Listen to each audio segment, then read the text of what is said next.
Here we are today in Rome, Italy, beautiful Rome, Italy, and it is the IMMAF European Open that begins tomorrow. Actually begins today. Today's registration and setup days you'll be able to see on the video.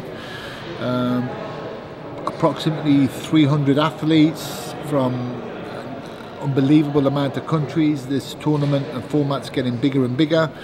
It's good for us, the officials, the fans. I'm excited, and hopefully this video series is going to show you exactly what goes on behind the scenes.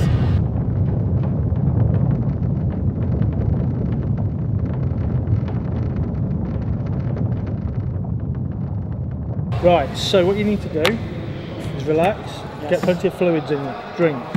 Yeah, I have to drink. Right, so have you got any assistants, any runners, any volunteers, lackeys that can be your sidekick? You know, I've got Prem with me all the while, so I delegate to Prem and then Prem distributes out.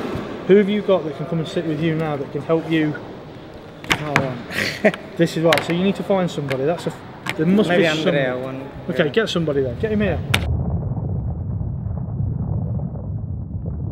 Basically my role within the business is to put a calendar of global events together. They start with continental events, so far this year I've been to New Zealand to do the Oceania. I then went to Thailand and did the Asian Open. Straight from there, flight to Bahamas, just on the Pan America. Direct flight from there to Johannesburg, South Africa, and did the African Open. Whilst doing that, we were setting up this event here, which is going to be the second largest event to date that we've ever done, which is the European Open, combining the senior age brackets and the junior. So we've got two events in one here.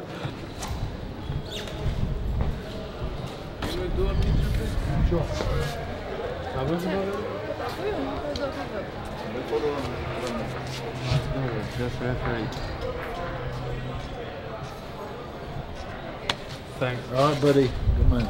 Me? What's up?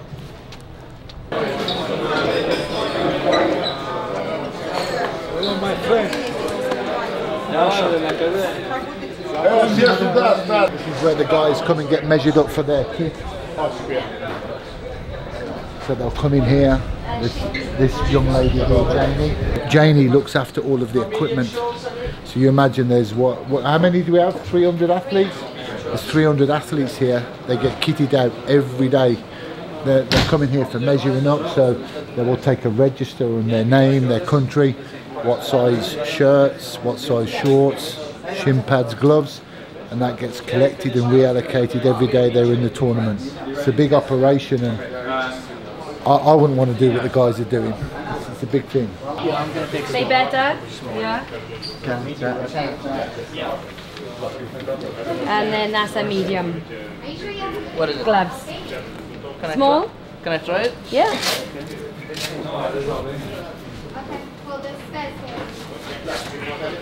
Okay, and then Just medium? yeah.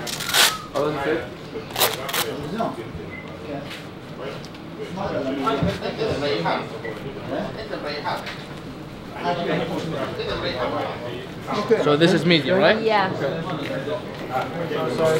Okay. So just a shin pad? Yeah, that's good. Is that okay? Then I'll Yeah. give you the shirt. See, there's a new country coming in. Every time they call them country by country. Austria, I believe, is the next country to register. So they're bringing the whole team, and then their team leader or their captain, their coach will be first, and the registration process will take place, as you can see. It's going beautifully, absolutely beautifully. Not a single hitch. Who's that down to? Well, it's good organisation. Obviously, I'm new to the registration team. They tell me that every other time there's been a lot of hitches, so you know, you do the math. Whoever has successfully registered will go into tonight's draw. The first draw for the fights start tomorrow. The fights start every day at the same time, 11. So basically, successfully registered athletes will be entered into the draw. Hopefully, we're looking at a full complement of around about 300 athletes. There's Team Sweden just coming in the room. And yeah, that's what happens. And then obviously tomorrow morning comes, they have the second. What's up, buddy? They have the second hurdle, second and third hurdles. One is to make weight. Athletes will only make weight on the days which they are due to compete. We don't test their weight when they come here. It's obviously the athlete's responsibility to make weight and maintain weight. Then they have the third and final hurdle to get through, which is medicals. Pre-fight medicals are obviously carried out every day prior to competition, especially as you progress. And the good thing is it's belts and braces, because an athlete is only permitted to compete, to fight once per day. At the end of the fight, they will have a post-fight medical that you'll see. Then they have a pre-fight medical the following day. So there's a belts and braces approach, you know, to ensuring and maintaining athletes' health and safety. That's paramount. So my name is Dan Healy. I'm a neurologist.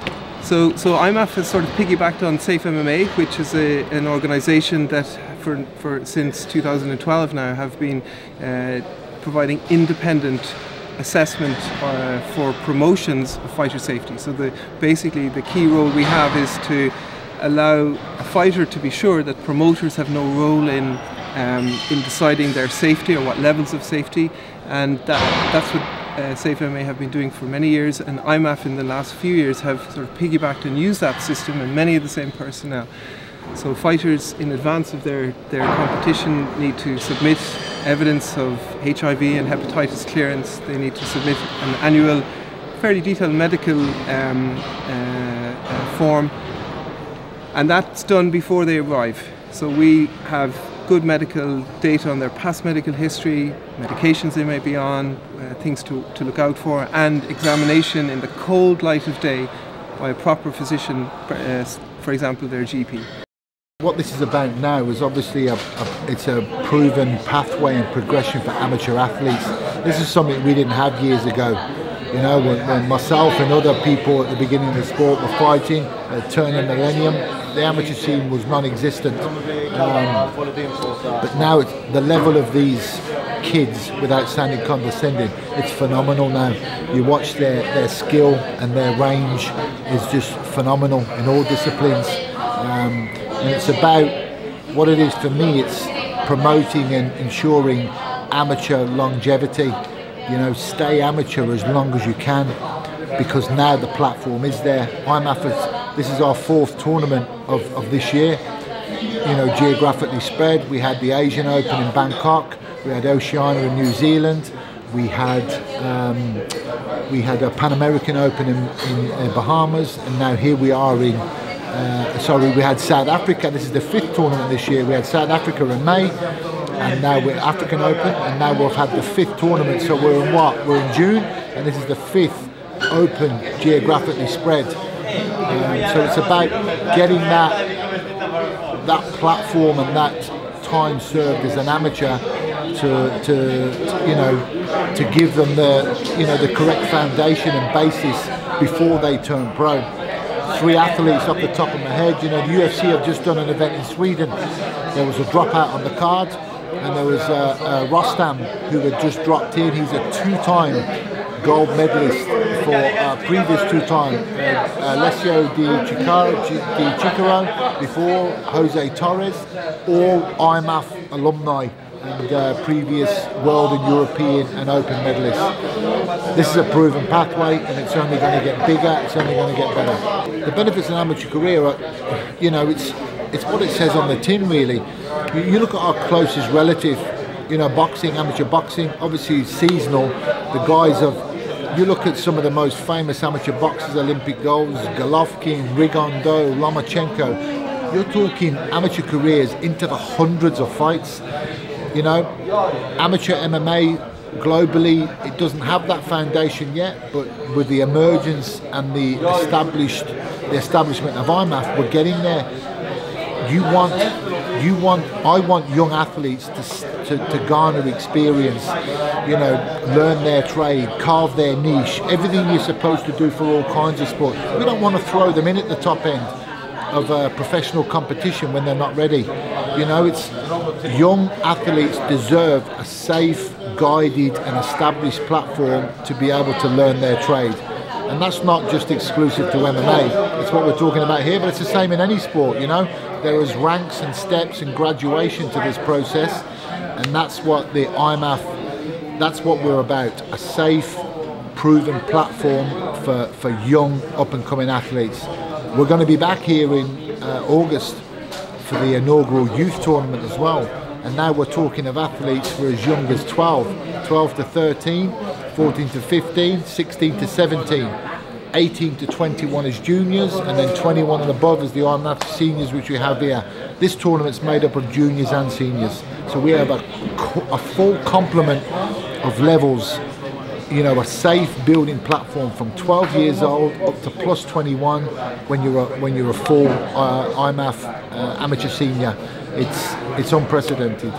The Olympic drive and the Olympic recognition that IMMAF are striving for is obviously it's a huge carrot for us. You know, it's the end of the rainbow because that's what we're striving for. We're a young sport, you know, and we're proving and ensuring our validity with tournaments, and you know, you need data and you need history and you need to prove what you're about, you know, for any sport to gain any form of Olympic recognition, even as a demonstration sport. You know, it's a very long and storied road, and they're going to dig deep and they're going to dig far and wide into your history as a credible organisation. And that's exactly what IMMAF are. You know, I've been fortunate enough to get behind this movement, you know, from the get-go. And I think, you know, mixed martial arts as a whole is growing, but you kind of got that ceiling for, you know, the sport it is growing in popularity, but it's kind of hit a bit of a curve at the top, you know, in terms of popularity and explosion. I think the next huge wave and the biggest growth in this sport is definitely coming from the ground up, and that's where all the emphasis in education is now for these youngsters, and giving them that experience and safe platform. You know, at the World Championships, I think there was 300 in Bahrain last year. There was 380 athletes, 45 countries. You're talking a true bona fide. You've got young athletes coming in here fighting consecutively for 5 days to get that medal placing. If that's not a true representation of a world champion, I don't know what is.